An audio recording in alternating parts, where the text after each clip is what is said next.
आखिरकार 5 साल की गुलामी के बाद मैंने अपनी जिंदगी की चाबी दोबारा अपने हाथों में ले ली थी। आप सभी का स्वागत है हमारे चैनल सबक की कहानी पर। आज मैं आपको सरला देवी जी की कहानी सुनाने जा रहा हूं, जिनकी उम्र 66 साल थी और जो पिछले 5 सालों से अपने ही घर में एक मेहमान की तरह नहीं, बल्कि एक मुफ्त की नौकरानी की तरह रह रही थीं। ये कहानी सिर्फ एक सासू माँ के सब्र की नहीं है, बल्कि उस सम्मान की है जो हर बड़े बुजुर्ग का अधिकार होता है। ये कहानी शुरू होती है उस दिन से जब उन्हें लगा कि उनके साथ बहुत अन्याय हो रहा है और अब पानी सिर से ऊपर जा चुका है। मेरा नाम सरला देवी है। पिछले 5 साल मेरे लिए बहुत मुश्किल थे। ये सब शुरू हुआ जब मेरे बेटे राहुल ने प्रिया नाम की एक लड़की से शादी की। जिस दिन से वो इस घर में आई, उसने मुझे अपना निजी सेवक मान लिया। कभी वो कहती, सरला जी मेरे लिए गर्मा गर्म कॉफ़ी बना दो, तो कभी सरला जी ज़रा ये सफाई कर देना, और जब उनके दोस्त आते तो कहती मेरे मेहमानों के लिए बढ़िया खाना बनाना। और मैं भी क्या करती, एक मूर्ख की तरह हमेशा उनकी बात मान लेती, ये सोचकर कि शायद इसी तरह मैं अपने परिवार को एकजुट रख पाऊंगी। पर उस मंगलवार को, दिसंबर की उस ठंडी सुबह, मेरा सब्र टूट गया। प्रिया अपने उसी बनावटी मुस्कान के साथ मेरे रसोई में आई, हमेशा की तरह बिना दरवाज़ा खटखटाए। उन्होंने एक बहुत महंगी लाल रंग की ड्रेस पहनी थी, जो मुझे पता था कि राहुल की मेहनत की कमाई से खरीदी गई होगी। उनकी ऊंची एड़ियों की आवाज़ मेरे टाइल्स पर ऐसे पड़ रही थी जैसे मेरे आखिरी धैर्य पर हथौड़ी मार रही हो। उसने उसी रूखे, कॉन्डिसेंडिंग लहजे में कहा, सरला जी, मेरे पास बहुत अच्छी खबर है। इस बार दिवाली और नए साल की छुट्टियों के लिए मेरा पूरा परिवार यहीं आ रहा है। बस 25 लोग ही हैं। 25 लोग, जैसे कि यह कोई छोटी संख्या हो। मुझे लगा जैसे मैं खाना बनाने और सफाई करने की मशीन हूं। उसकी आंखों में साफ साफ शरारत दिख रही थी जब वो अपनी मास्टर प्लान बता रही थी। वो आराम से मेरी रसोई की कुर्सी पर बैठ गई और पैर क्रॉस करके ऐसे रिश्तेदारों के नाम गिनाने लगी जैसे सब्जी की लिस्ट पढ़ रही हो। मैंने अपनी बहन वैशाली से, चचेरी बहन ईशा से, जीजाजी मानव से और अरविंद मामा जी से बात कर ली है। सब आ रहे हैं। मेरे भतीजे और भतीजियां भी होंगे। ये दिवाली और नया साल बिल्कुल परफेक्ट रहेगा। उसने एक नाटकीय ठहराव लिया, शायद मेरे घबराए हुए रिएक्शन का इंतजार कर रही थी।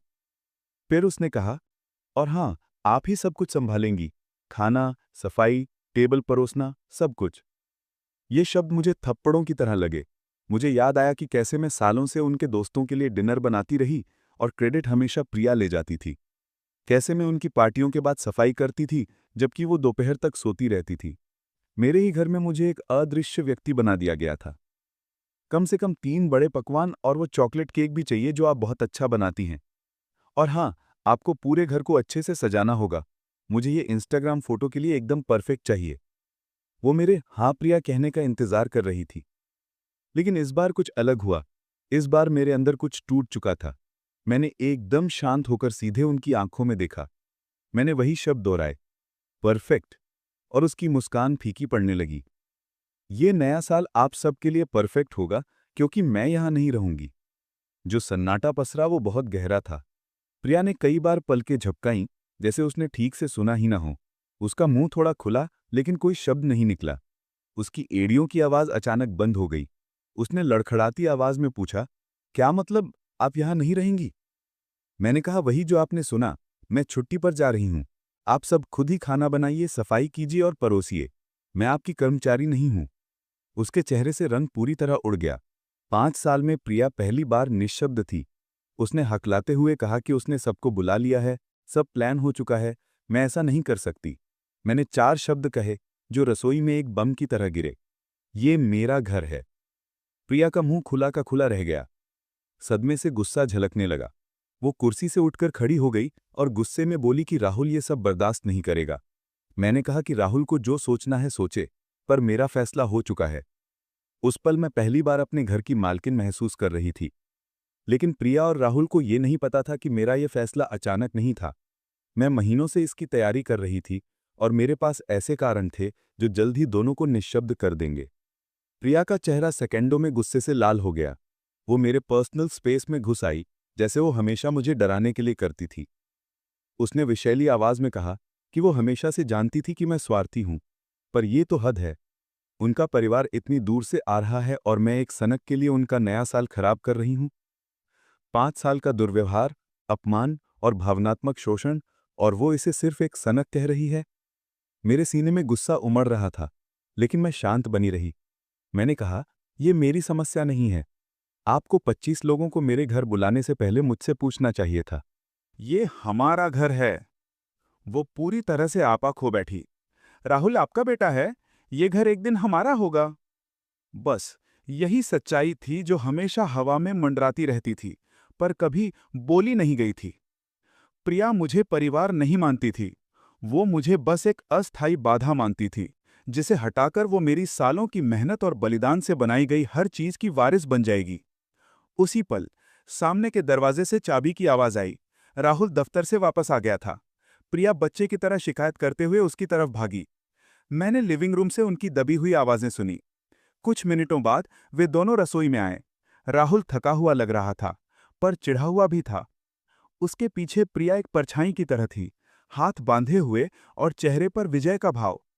वो साफ तौर पर उम्मीद कर रही थी कि राहुल मुझे डांटेगा।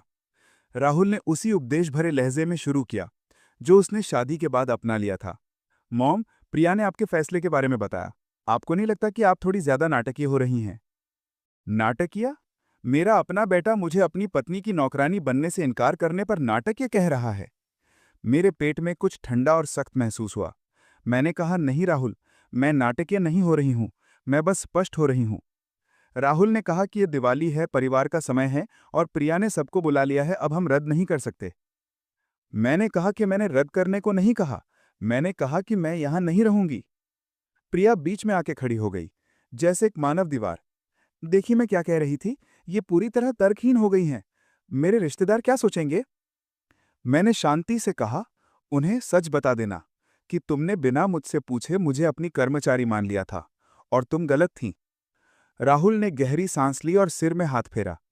मॉम, थोड़ी समझदारी दिखाइए। आप जानती हैं कि प्रिया अकेले 25 लोगों के लिए खाना नहीं बना सकती। और क्यों नहीं? मैंने पूछा। मैं सालों से उसकी पार्टियों के लिए खाना बना रही हूं, अब उसे सीखने का समय है। लेकिन मैं काम करती हूं, प्रिया ने विरोध किया। मैं खाना बनाने के लिए छुट्टी नहीं ले सकती, मेरा करियर जरूरी है। उसका करियर? एक बुटीक में पार्ट टाइम नौकरी जो शायद राहुल के कनेक्शन से मिली होगी। लेकिन हां, उसका करियर मेरे समय, मेरी ऊर्जा और मेरी गरिमा से ज्यादा जरूरी था। मैंने मुस्कुराते हुए सुझाव दिया, तो फिर केटरर को बुला लो, शहर में बहुत अच्छे विकल्प हैं। राहुल चिल्लाया, केटरिंग पर लाखों रुपए खर्च करने की क्या जरूरत है जब आप। वो अचानक रुक गया। मैंने उसके वाक्य को पूरा किया। जब मैं मुफ्त में कर सकती हूं, हमेशा की तरह, उस कर्मचारी की तरह जो आप मुझे समझते हैं। वे दोनों घबराए हुए नजरें बदलने लगे। मैं देख सकती थी कि उनके दिमाग में मुझे मनाने का कोई तरीका ढूंढा जा रहा था। देखिए मॉम, मुझे पता है कि आप हाल ही में थोड़ी ज्यादा संवेदनशील हो गई हैं। शायद कुछ हार्मोनल बदलाव हो रहे हैं। हार्मोनल बदलाव? वो मुझे एक हिस्टेरिकल मेनोपॉज से गुजर रही औरत बता रहा था। मेरा गुस्सा उबल रहा था, पर मैंने अपनी आवाज स्थिर रखी। मैंने कहा कि ये हार्मोनल नहीं है राहुल, ये एक बहुत स्पष्ट चीज के बारे में है, सम्मान। और 5 सालों से न तुमने और न तुम्हारी पत्नी ने मुझे कोई सम्मान नहीं दिखाया। राहुल ने मेरे कंधे पर हाथ रखा, जैसे वो बचपन में तब करता था जब उसे कुछ चाहिए होता था। मैंने सोचा कि अब वो प्यारा बच्चा नहीं है जिसे मैंने पाला था। ये वो आदमी है जिसने पिछले 5 सालों में हर लड़ाई में अपनी पत्नी को अपनी मां पर चुना था। ठीक है मॉम, मुझे पता है कि आप नाराज हैं, पर यह सिर्फ एक हफ्ते की बात है। नए साल के बाद सब सामान्य हो जाएगा। उनका सामान्य? जहां मैं अदृश्य थी, सिर्फ तब जब उन्हें मेरी जरूरत थी, जहां मेरी भावनाएं मायने नहीं रखती थीं, जब तक उनकी जिंदगी आरामदायक थी। नहीं राहुल, अब कुछ सामान्य नहीं होगा, क्योंकि मैं कल ही जा रही हूं। वे दोनों सन्न रह गए। कल? प्रिया की आवाज एक सप्तक ऊपर चढ़ गई। मैंने कहा, हाँ, कल। मुझे उनकी आंखों में शुरू हुई घबराहट देखकर मजा आया। मैंने कहा कि मैंने सारी व्यवस्था कर ली है। प्रिया चिल्लाई, ये पागलपन है, आप कल नहीं जा सकती, मेरा परिवार 3 दिन में आ रहा है। तो तुम्हें ये पहले सोचना चाहिए था, मैंने जवाब दिया, इससे पहले कि तुम मुझे अपनी कर्मचारी मान लेती। मैं शांति से कॉफी का कप धो रही थी, ये दिखाने के लिए कि उसकी नौटंकी से मुझे कोई फर्क नहीं पड़ता। राहुल पैर पटकता रहा, अपनी हिस्टेरिकल पत्नी का समर्थन करने और मुझसे बात करने के बीच फंसा हुआ। उसने फुसफुसाते हुए पूछा कि मैं कहाँ जा रही हूं और कब लौटूंगी। मैं गोवा में अपनी बहन से मिलने जा रही हूं, मैंने झूठ कहा, जो मुझे भी हैरान कर गया कि कितनी आसानी से निकल गया। और मैं नए साल के बाद वापस आऊंगी। ये झूठ जरूरी था। वे मेरे असली प्लान्स अभी नहीं जान सकते थे। प्रिया हांफते हुए बोली कि उसने सबको बता दिया है। मामा जी ने तो बेंगलुरु से फ्लाइट टिकट भी बुक करा ली हैं। मैंने कहा, ये उनकी समस्याएं हैं, मेरी नहीं। मैंने देखा कि प्रिया के चेहरे से गुस्सा जा रहा था और उसकी जगह बेबसी ले रही थी। उसकी सजी हुई उंगलियां मार्बल काउंटर टॉप को कसकर पकड़ रही थीं। सरला जी, उसकी आवाज अचानक शहद जैसी हो गई। आप तो मेरी दूसरी माँ जैसी हैं। आप हमारे लिए कितनी जरूरी हैं। आप हमें ऐसे छोड़कर नहीं जा सकती। ये रही टैक्टिक में बदलाव। गुस्से से भावनात्मक हेरफेर। मैंने ये नाटक कई बार देखा था, पर अब ये मुझ पर काम नहीं करता था। मैंने कहा, अगर तुम मुझे सच में मां मानती तो मेरे साथ नौकरानी जैसा व्यवहार नहीं करती। मैं आपके साथ नौकरानी जैसा व्यवहार नहीं करती, वो बोली। मुझे तो बस लगा कि आपको परिवार के लिए खाना बनाना अच्छा लगता है। मुझे लगा कि आपको उपयोगी महसूस करना पसंद है। उपयोगी? इस शब्द ने मुझे खंजर की तरह चुभा। 5 साल तक मैंने माना था कि उपयोगी होना ही शांति बनाए रखने का मेरा तरीका है, मेरे बेटे की जिंदगी में मेरी जगह सुरक्षित रखने का। लेकिन अब मैं समझ गई थी कि उपयोगी होने से मैं अपने ही घर में सिर्फ एक परछाई बन गई थी। मैंने कहा, तुम सही कह रही हो प्रिया, मुझे उपयोगी महसूस करना अच्छा लगता है। इसीलिए मैं यालों में पहली बार खुद के लिए उपयोगी होने जा रही हूं। राहुल ने बीच में दखल दिया। उसके चेहरे पर स्पष्ट हताशा थी। मॉम, ये ठीक नहीं है। आप जानती हैं कि हमारे पास 25 लोगों के लिए केटरर को देने के लिए पैसे नहीं हैं। नए अपार्टमेंट के डिपॉजिट ने हमारी सारी बचत खत्म कर दी है। एक नया अपार्टमेंट? ये मैं पहली बार सुन रही थी। मेरी आवाज में एक खतरनाक जिज्ञासा थी। कौन सा नया अपार्टमेंट? प्रिया और राहुल ने एक दोषी नजर का आदान प्रदान किया। राहुल ने अपने जूते देखते हुए कहा कि वे छुट्टियों के बाद बताने वाले थे। उन्हें शहर के बीचों बीच एक शानदार जगह मिल गई है। 3 बेडरूम, जिम भी है।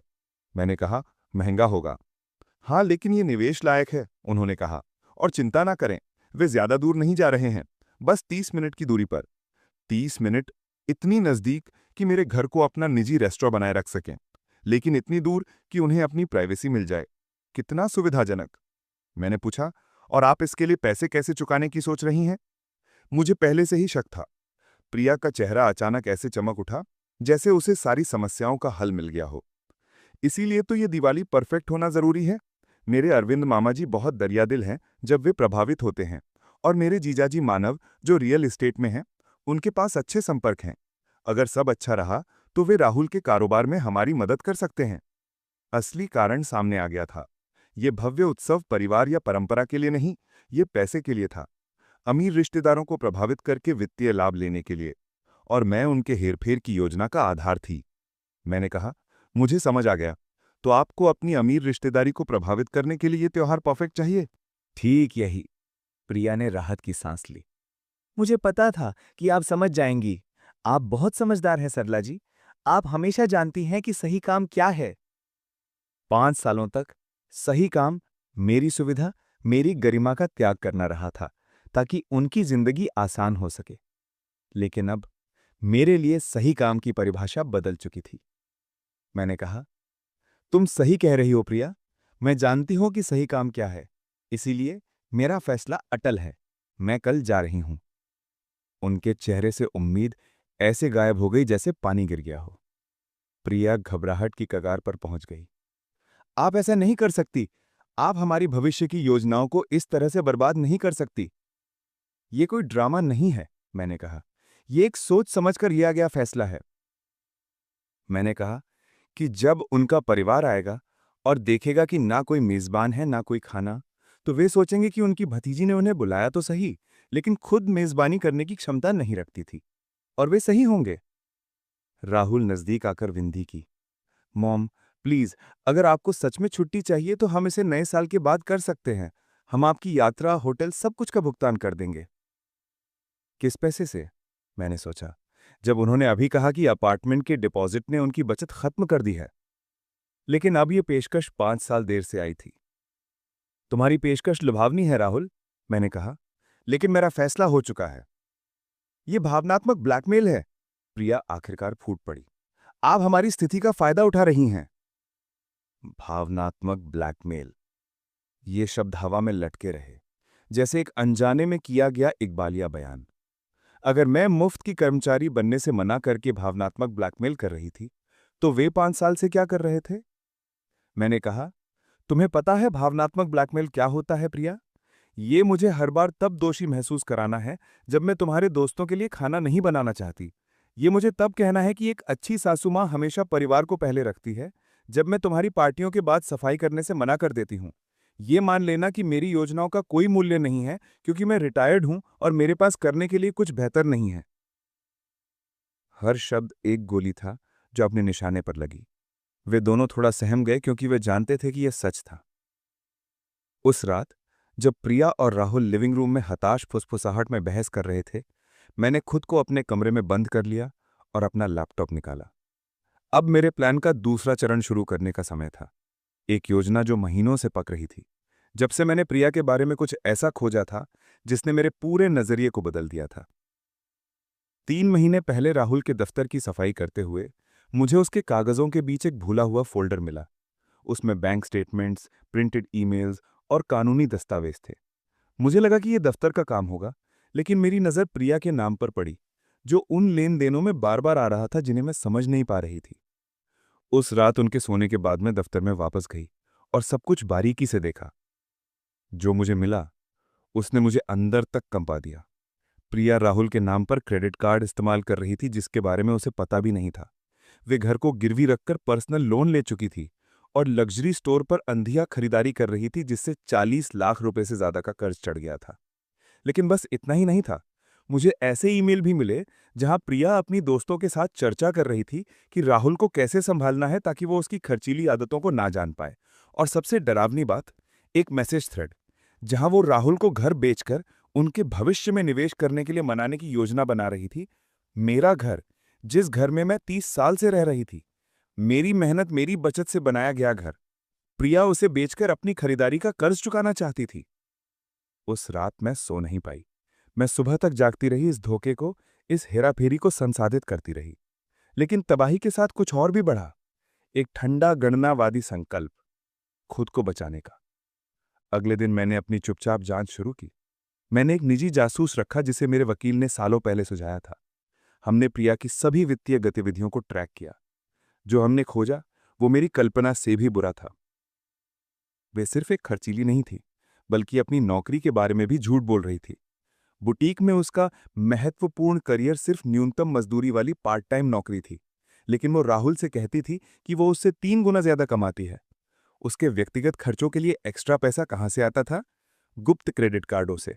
और भी था, प्रिया अपने रिश्तेदारों से कहती थी कि हम बहुत अमीर हैं, राहुल का कारोबार बहुत बढ़ रहा है, मेरे पास काफी बड़ी दौलत है और हमारे घर की कीमत बाजार भाव से दोगुनी है।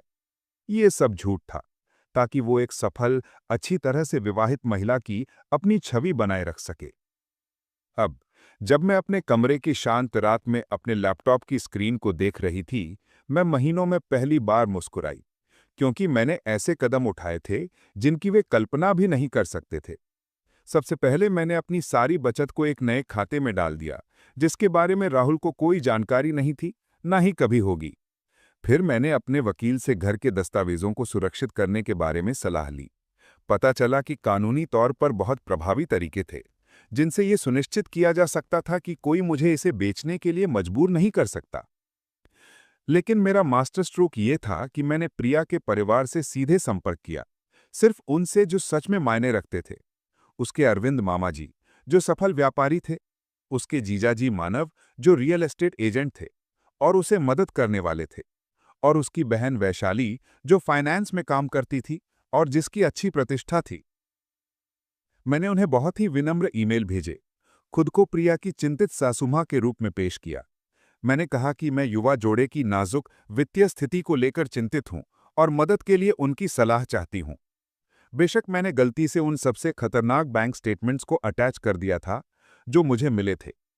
प्रतिक्रियाएं तुरंत आईं। अरविंद मामा जी धोखा दिए जाने पर नाराज थे। मानव ने वित्तीय सहायता की सभी योजनाएं तुरंत रद्द कर दीं। वैशाली इतनी गुस्से में थी कि उसने व्यक्तिगत तौर पर आकर अपनी छोटी बहन की जिंदगी को ठीक करने की धमकी दी।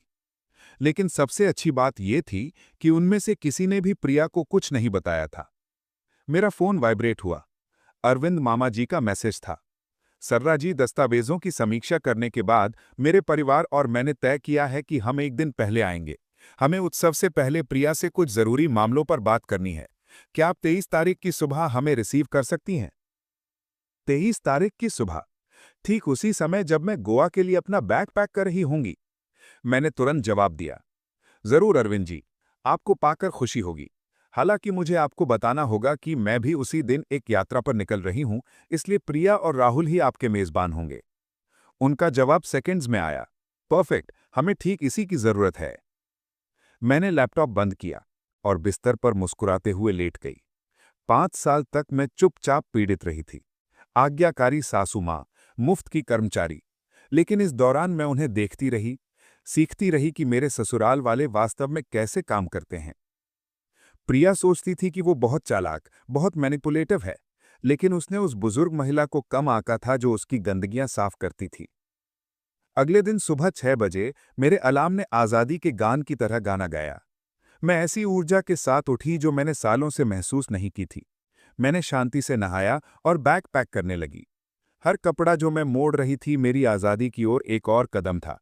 हर चीज जो मैं पैक कर रही थी एक मौन घोषणा थी कि अब मैं किसी की कर्मचारी नहीं हूं। प्रिया और राहुल अभी भी सो रहे थे।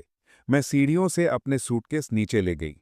मैंने एक छोटा सटीक नोट तैयार किया, जिसे मैंने रसोई की मेज पर अतिरिक्त घर की चाबियों के बगल में छोड़ दिया। नोट में लिखा था, मैंने अपनी यात्रा के लिए जल्दी निकलने का फैसला किया है। घर अब तुम्हारे हाथों में है। अपने परफेक्ट नए साल का आनंद लेना, सरला। नोट में ये नहीं बताया गया था कि मैंने निकलने से पहले कुछ और तैयारियां भी की थी। जैसे कि मैंने पैंट्री और फ्रिज को पूरी तरह से खाली कर दिया था। आखिरकार अगर वे 25 लोगों की मेजबानी कर रहे हैं तो उन्हें खाना खरीदने की जिम्मेदारी लेना सीखना होगा। मैंने अपने सभी अच्छे क्रॉकरी, अपनी सुंदर मेजपोश और दिवाली की सजावट को अपने कमरे में बंद कर दिया था। अगर उन्हें अमीर परिवार को प्रभावित करना था तो उन्हें अपनी चीजें खुद जुटानी होंगी। लेकिन मेरा अंतिम स्पर्श ये था कि मैंने सफाई सेवा को रद्द कर दिया था, जो हफ्ते में 2 बार आती थी। वो सेवा जिसका भुगतान मैं करती थी, लेकिन जिसका श्रेय हमेशा प्रिया लेती थी कि उसका घर कितना साफ रहता है। आज से वो खुद अनुभव कर सकती थी कि घर को साफ रखना कैसा होता है। टैक्सी सुबह 7 बजे ठीक समय पर आ गई। ड्राइवर ने मेरा सामान रखा। मैंने घर पर आखिरी नजर डाली। ये मेरा घर था, जो मेरा अभयारण्य रहा था, फिर मेरा कारागार बन गया था, और अब फिर से मेरा किला बन जाएगा। जिस होटल में मैंने चेक इन किया, वो सब कुछ था जिसका मैंने घरेलू सेवा के वर्षों में सपना देखा था। समुद्र के नज़ारे वाला एक विशाल स्वीट, 24 घंटे रूम सर्विस, और सबसे जरूरी, पूर्ण शांति। कोई नहीं चिल्ला रहा था कि मेरे लिए कॉफी बनाओ। मेरा फोन सुबह 10:47 पर बजना शुरू हो गया। राहुल का कॉल था। मॉम, आप कहाँ हैं? हमें आपका नोट मिला, पर आप इतनी जल्दी क्यों चली गईं? उसकी आवाज उलझन भरी थी। शायद अभी भी नींद में था। उसने शायद अभी खाली पैंट्री देखी होगी। मैंने कहा, शुभ प्रभात राहुल, तुम दोनों के पास तैयारी करने के लिए बहुत कुछ है और मैं आराम करने के लिए उत्सुक हूं। लेकिन मॉम, ये इतना अचानक क्यों? प्रिया, वो बहुत परेशान है। परेशान?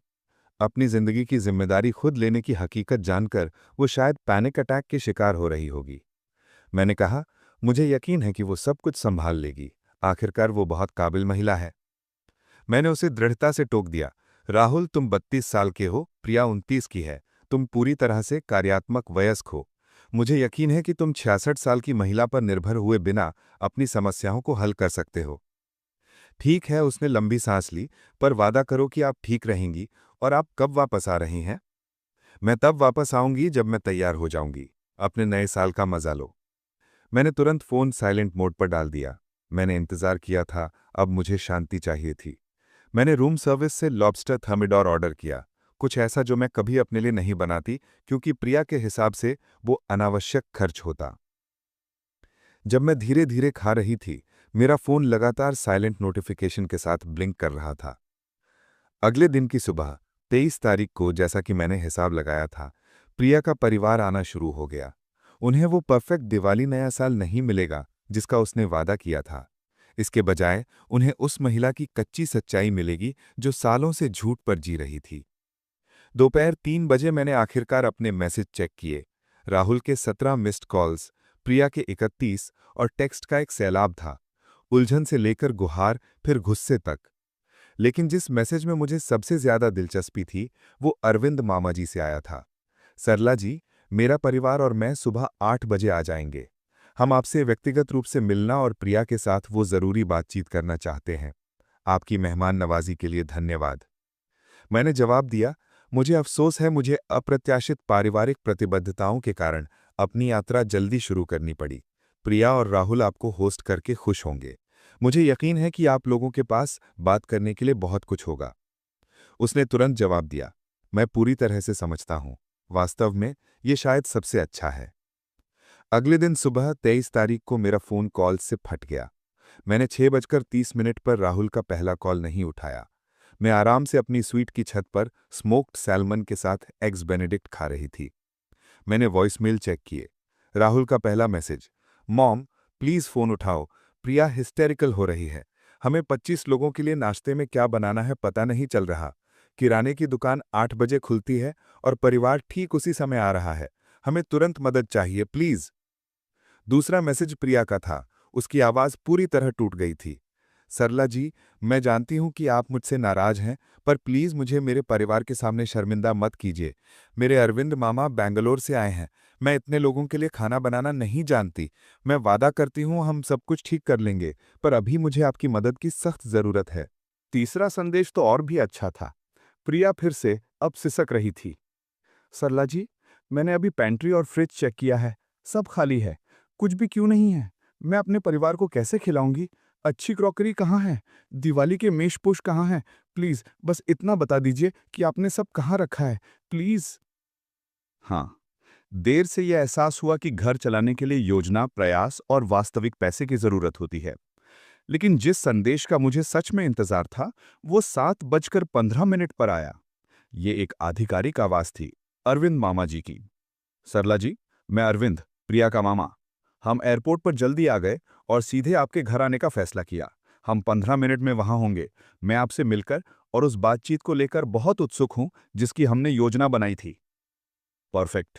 वे ठीक उसी समय पहुंचे जब प्रिया और राहुल अपनी घबराहट के चरम पर थे। 8:20 पर मेरा फोन बजा। इस बार मैंने जवाब दिया। मॉम, राहुल की आवाज कांप रही थी।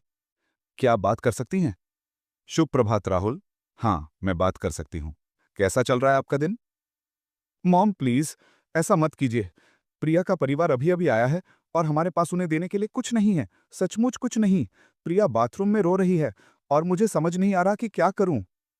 क्या तुमने उन्हें स्थिति समझाई? कौन सी स्थिति? मैं कैसे समझाऊं कि मेरी मां ने ठीक उसी वक्त छुट्टी पर जाने का फैसला कर लिया जब हमें उनकी सबसे ज्यादा जरूरत थी? जब तुम्हें मेरी सबसे ज्यादा जरूरत थी राहुल, तब नहीं जब मुझे सम्मान, समझ या 5 साल की सेवा के लिए एक साधारण सा धन्यवाद की जरूरत थी। उन्हें सच बता दो कि तुम 5 साल से मुझे अपनी मुफ्त की नौकरानी समझते थे और मैंने आखिरकार तय कर लिया कि मैं छुट्टी की हकदार हूं। मैंने पृष्ठभूमि में आवाजें सुनी। शायद अरविंद मामा जी कठोरता से पूछ रहे होंगे कि मुख्य मेजबान कहाँ हैं। राहुल की आवाज छोटी हो गई। मॉम, प्रिया के मामा आपसे बात करना चाहते हैं। वो कह रहे हैं कि उन्हें समझना है कि क्या हो रहा है। मुझे उनसे बात करना अच्छा लगेगा, लेकिन मैं छुट्टी पर हूं। उन्हें बता दो कि प्रिया सब कुछ अच्छे से समझा सकती है। आखिरकार ये सभा उसी ने आयोजित की थी। प्लीज मॉम, बस 5 मिनट। वो बहुत भ्रमित हैं और थोड़े नाराज भी। मुझे लगता है कि वो हमारी मदद कर सकते हैं। मदद? फिर से ये सब उनकी मदद करने के बारे में था, ये कभी मेरे बारे में नहीं था। मैंने कहा, राहुल मुझे ध्यान से सुनो। 5 साल तक जब भी तुम्हें कुछ चाहिए होता था, मैं वहां थी। जब भी प्रिया किसी को प्रभावित करना चाहती थी, मैंने काम किया। जब भी तुम्हें समस्या होती थी, मैं समाधान होती थी। आज आधी सदी में पहली बार तुम्हें अपनी समस्याएं खुद हल करनी होंगी, और ये मेरी जिम्मेदारी नहीं है। लेकिन ये मेरा परिवार है, उसने आखिरकार चिल्लाकर कहा। मैंने फोन काट दिया। इस बार मैंने फोन पूरी तरह से बंद कर दिया। अब अगले चरण का समय था। मैं होटल के बिजनेस सेंटर में गई। मैंने कंप्यूटर खोला और अपना ईमेल चेक किया। प्रिया के परिवार से कई नए संदेश आए थे। वैशाली का संदेश। प्रिय सरला जी, हम अभी आपके घर पहुंचे हैं और स्थिति काफी भ्रमित करने वाली है। प्रिया ने कहा कि आप किसी आपात स्थिति के कारण निकली हैं, लेकिन हमें समझ नहीं आ रहा कि घर इतना खाली क्यों लग रहा है। न खाना है, न सजावट, और सच कहूं तो प्रिया का रवैया बहुत अजीब है। क्या हम फोन पर बात कर सकते हैं? अरविंद मामा जी का संदेश और भी गंभीर था। सरला जी, मैं सम्मान करता हूं कि आपको किसी आपात स्थिति के लिए यात्रा करनी पड़ी, लेकिन मुझे समझने की जरूरत है कि इस घर में क्या हो रहा है। प्रिया यह भी नहीं बता पा रही है कि उसने जिस खाने का वादा किया था वह कहाँ है, या वह क्यों नहीं जानती थी कि आप जा रही हैं। यह उस पारिवारिक तस्वीर से बिल्कुल मेल नहीं खाता जो उसने हमें दिखाई थी। कृपया मुझसे तुरंत संपर्क करें। परफेक्ट। ठीक इसी का मुझे इंतजार था। मैंने दोनों को एक सावधानी से लिखा हुआ संदेश भेजा। प्रिय अरविंद जी और वैशाली जी, मुझे इस भ्रम के लिए गहरा अफसोस है। मुझे कुछ ऐसी परिस्थितियों के कारण अपनी यात्रा जल्दी शुरू करने के लिए मजबूर होना पड़ा, जिन पर मैं ईमेल पर चर्चा नहीं करना चाहूंगी। हालांकि मुझे लगता है कि किसी भी दिवाली या नए साल की योजना को जारी रखने से पहले आपके लिए प्रिया और राहुल की वास्तविक स्थिति को समझना जरूरी है। जो दस्तावेज मैंने आपको पहले भेजे थे, वे वित्तीय वास्तविकता का केवल एक हिस्सा दर्शाते हैं। यदि आप सचमुच प्रिया की मदद करना चाहते हैं, तो मेरा सुझाव है कि आप उसके खर्च करने की आदतों और पारिवारिक समर्थन के बारे में, उसकी अवास्तविक अपेक्षाओं के बारे में उससे बहुत खुलकर बात करें। साभार, सरला।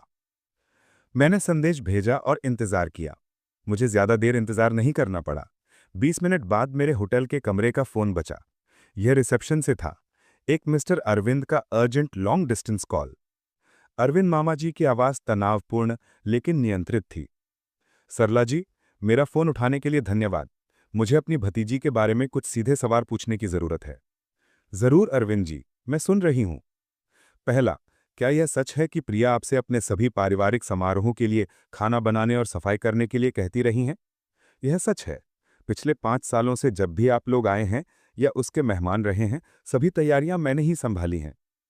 और जब उसने हमें विस्तृत डिनर और परफेक्ट इवेंट्स के बारे में बताया था, तो क्या वह उन्हें व्यवस्थित कर रही थी या आप? मैंने सब कुछ शुरू से प्लान किया था। श्रेय प्रिया लेती थी।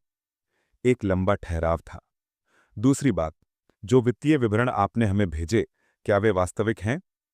पूरी तरह से वास्तविक। मुझे वे सीधे मेरे बेटे की निजी फाइलों से मिले। और प्रिया जानती थी कि आपने उसके कर्जों के बारे में पता लगा लिया है? आज तक उसे कोई अंदाजा नहीं था कि मुझे उसकी गुप्त खरीदारी या उसकी आय के बारे में झूठ के बारे में पता है। मुझे समझ आ गया। उसकी आवाज बर्फ जैसी हो गई। एक और सवाल, आपने ठीक इसी पल छोड़ने का फैसला क्यों किया? क्योंकि मैं अपने ही घर में एक घरेलू नौकरानी की तरह व्यवहार किए जाने से थक गई थी। प्रिया ने मान लिया था कि मैं 25 लोगों के लिए खाना बनाऊंगी, बिना यह पूछे कि क्या मैं उपलब्ध या इच्छुक हूं। जो सन्नाटा पसरा, वह लंबा और तनावपूर्ण था। आखिरकार अरविंद मामा जी ने निराशा और संयमित गुस्से से कहा, सरला जी, मेरा परिवार आपसे माफी मांगता है। प्रिया हमसे सालों से झूठ बोल रही थी। उसने आपको एक समृद्ध परिवार के रूप में चित्रित किया, जहां वह परफेक्ट ऑर्गेनाइजर थी। उसने हमसे राहुल के कारोबार को बढ़ाने के लिए वित्तीय मदद मांगी, जबकि जाहिर तौर पर वह पैसा उसकी खर्चीली खरीदारी के कर्ज चुकाने के लिए था। मुझे डर है कि ऐसा ही है, और हम मूर्खों की तरह मदद करने को तैयार थे, क्योंकि हमें लगा कि उसने खुद को जिम्मेदार और सफल साबित किया था, जबकि असलियत में आप ही सब कुछ चला रही थीं और वह क्रेडिट ले रही थीं। अब हम जान चुके हैं, और मैं आपको बता दूं, मेरा परिवार इस तरह के धोखे को बर्दाश्त नहीं करता। प्रिया को कुछ बहुत गंभीर स्पष्टीकरण देने होंगे। मैंने सुझाव दिया, अरविंद जी, अगर मैं कुछ सुझा सकूं, तो मुझे लगता है कि प्रिया के लिए अपने फैसलों के प्राकृतिक परिणामों का सामना करना फायदेमंद होगा। वह विशेषाधिकार के बुलबुले में जी रही है, जहां दूसरों ने उसकी समस्याओं को हल किया है। शायद यह उसके लिए सच में स्वतंत्र होना सीखने का समय है। मैं पूरी तरह सहमत हूं। वास्तव में मेरे पास उसके लिए कुछ खबरें हैं जो उसके नजरिए को पूरी तरह से बदल देंगी। जिस वित्तीय समर्थन की वह परिवार से उम्मीद कर रही थी, वह पूरी तरह से उसकी वित्तीय जिम्मेदारी और पारदर्शिता पर निर्भर था। इन दस्तावेज और मौजूदा स्थिति को देखने के बाद मैं आपको आश्वस्त कर सकता हूं कि कोई समर्थन नहीं मिलेगा। मैं समझती हूं, मैंने कहा। लेकिन और भी है। मेरे जीजाजी मानव, जो रियल एस्टेट कनेक्शन के साथ उनकी मदद करने वाले थे, भी बहुत नाराज हैं। जाहिर तौर पर प्रिया ने उनसे निवेश के लिए कुछ संपत्तियों का मूल्यांकन करने के लिए कहा था, जिसमें वह घर भी शामिल था जहां आप रहती हैं। ये मेरे लिए नई जानकारी थी। मुझे ये नहीं पता था। मानव बहुत नाराज हैं। उन्होंने झूठी जानकारी के आधार पर समय और संसाधन लगाए। उन्हें पूरी तरह से ठगा हुआ महसूस हो रहा है। जो मुझे मेरे मुख्य बिंदु पर लाता है। अरविंद मामा जी ने कहा, मेरे परिवार ने तय किया है कि यह परफेक्ट नया साल अब एक पारिवारिक हस्तक्षेप बनने जा रहा है। प्रिया को हर झूठ, हर धोखे, हर हेरफेर का हिसाब देना होगा। एक पारिवारिक हस्तक्षेप? ये तो मेरी योजना से भी बेहतर था। और क्या वो जानती है? अभी नहीं, लेकिन वो जल्द ही जानने वाली है। मैंने पृष्ठभूमि में आवाजें तेज होते सुनी। मेरे घर में चीजें स्पष्ट रूप से बढ़ रही थीं। सरला जी, मुझे इससे निपटना होगा, लेकिन मैं चाहता हूं कि आप जानें कि मेरा परिवार आपको इतना सब सहने और गरिमा के साथ दूर होने के लिए बहुत सम्मान करता है। धन्यवाद अरविंद जी, ये मेरे लिए बहुत मायने रखता है। एक और बात, जब आप वापस आने के लिए तैयार होंगी तो हम आपसे ठीक से मिलना चाहेंगे। वो असली सरला देवी, न कि वो कर्मचारी जिसका प्रिया दिखावा करती थी। ये मेरे लिए खुशी की बात होगी। मैंने फोन रखा और अपनी कुर्सी पर टिक गई, एक गहरी गर्म संतुष्टि महसूस करते हुए। मेरे घर में प्रिया के झूठ का साम्राज्य ठीक वैसे ही ठहरा था जैसे मैंने योजना बनाई थी। अगले दिन 24 दिसंबर की सुबह मैंने अपने वकील रॉबर्ट को फोन किया। मैंने उन्हें अपने घर बुलाया। ठीक 10 बजे टैक्सी ने मुझे छोड़ दिया। मैंने अपनी चाबी से दरवाजा खोला और घर में सन्नाटा छा गया। सरला जी, राहुल की आवाज अचंभित थी। हाँ, मैं वापस आ गई हूं। सबसे पहले राहुल आया। आंखों के नीचे गहरे काले घेरे थे। उसके पीछे प्रिया आई, एक रूप जो मैंने पहले कभी नहीं देखा था। बिना मेकअप, झुर्रीदार कपड़े, रो रोकर सूजी आंखें। फिर उसके परिवार के बाकी सदस्य आए। अरविंद मामा गंभीर और प्रभावशाली, वैशाली हाथ में दस्तावेजों का एक फोल्डर लिए। मानव और ईशा के चेहरे पर निराशा थी। सरला जी, अरविंद मामा ने सम्मान से हाथ बढ़ाते हुए कहा, आपसे मिलकर सम्मान हुआ। हमें अफसोस है कि हम इन परिस्थितियों में मिल रहे हैं। सम्मान मेरा है अरविंद जी, और चिंता मत कीजिए, कभी कभी सच को नाटकीय रूप से सामने आना पड़ता है। तभी दरवाजे की घंटी बजी। ये रॉबर्ट, मेरे वकील थे। मैंने कहा, रॉबर्ट, आने के लिए धन्यवाद। मुझे लगता है कि हम सब उस बातचीत के लिए तैयार हैं जिसे हम सालों से टाल रहे थे। रॉबर्ट अंदर आए। उनकी उपस्थिति ने कमरे में तुरंत एक कानूनी भार डाल दिया। उन्होंने पेशेवर अंदाज में कहा कि वो सरला जी के वकील हैं और कुछ पारिवारिक और वित्तीय मामले हैं जिन्हें स्पष्टीकरण की जरूरत है। प्रिया और भी पीली पड़ गई। यहां वकील क्यों हैं? क्योंकि 5 साल के भावनात्मक शोषण, वित्तीय हेरफेर और कुल अनादर के बाद मैंने तय किया है कि मुझे कानूनी सुरक्षा की जरूरत है। किससे कानूनी सुरक्षा? राहुल ने भ्रमित होकर पूछा। तुम्हारी पत्नी के उस प्रयासों से जो मेरी संभावित मृत्यु को कर्जों के लिए जमानत के रूप में इस्तेमाल करने की योजना बना रही थी। उसके उस प्लान से कि तुम्हें मेरा घर बेचने के लिए मनाएगी ताकि वो अपनी खर्चीली खरीदारी का कर्ज चुका सके। और तुम्हारे क्रेडिट के अनाधिकृत उपयोग से। क्या मुझे और बताने की जरूरत है? सन्नाटा पूर्ण था। प्रिया सोफे पर बैठ गई, आखिरकार समझते हुए कि उसके झूठ का साम्राज्य पूरी तरह से ढह चुका है। मैंने रॉबर्ट से कहा, क्या हम आगे बढ़ें? जरूर। सबसे पहले वसीयत में बदलाव। सरला जी ने अपनी वसीयत में संशोधन किया है ताकि यह सुनिश्चित किया जा सके कि इस घर का स्वामित्व उनकी स्पष्ट सहमति के बिना कभी बेचा या गिरवी नहीं रखा जा सकता, यहां तक कि उनकी मृत्यु के बाद भी। घर को एक पारिवारिक ट्रस्ट में स्थानांतरित किया जाएगा जो राहुल के हितों की रक्षा करता है लेकिन किसी भी वित्तीय अटकलों को रोकता है। प्रिया चुपचाप रोने लगी। राहुल शौक में था, लेकिन पहली बार सचमुच शर्मिंदा भी था।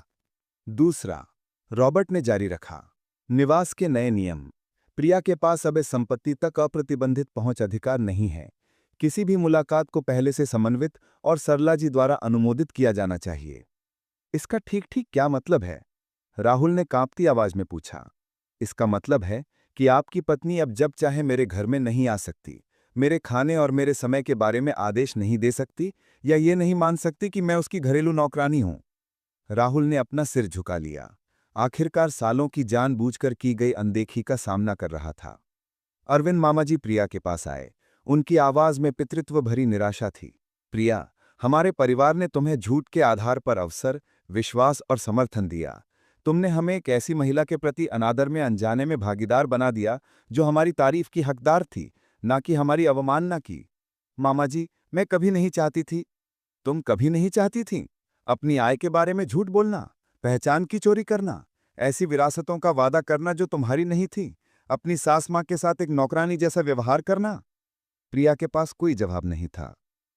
एक और बात है, मैंने सीधा प्रिया को देखते हुए कहा, तुम हर उस पैसे को वापस करोगी जो तुमने मेरी कथित विरासत के बारे में झूठ बोलकर उधार लिया था।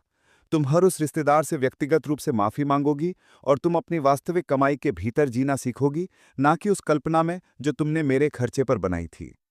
और अगर वो ऐसा नहीं करती है? वैशाली ने पूछा। तो उसे पहचान की चोरी और धोखाधड़ी से क्रेडिट प्राप्त करने के लिए उचित कानूनी परिणामों का सामना करना पड़ेगा, रॉबर्ट ने अपना ब्रीफकेस बंद करते हुए कहा। मैंने अपने लिविंग रूम में इकट्ठे पूरे परिवार को संबोधित किया। 5 साल तक मैंने अपनी गरिमा का बलिदान किया क्योंकि मुझे लगा कि मैं परिवार को एकजुट रख रही हूं। लेकिन मैंने एक जरूरी बात सीखी। अनादर और हेरफेर पर बना परिवार परिवार नहीं होता। ये एक जहरीली संरचना है जो सभी को चोट पहुंचाती है। मैंने खासकर राहुल को देखा। बेटा, मैं तुमसे प्यार करती हूं, लेकिन तुम्हें तय करना होगा कि तुम किस तरह का आदमी बनना चाहते हो। एक जो अपनी पत्नी को अपनी मां का अपमान करने दे, या एक जो अपने परिवार में सम्मान और ईमानदारी की रक्षा करे। आखिर में मैंने प्रिया को देखा। और तुम्हें तय करना होगा कि तुम एक जिम्मेदार वयस्क बनना चाहती हो जो अपने कर्मों के परिणामों का सामना करती है, या एक मैनिपुलेटिव बच्चा बनी रहना चाहती हो जो उम्मीद करती है कि दूसरे उसकी बनाई समस्याओं को हल करेंगे। मैंने एक मुस्कान के साथ कहा जिसे मैंने महीनों से बचा कर रखा था।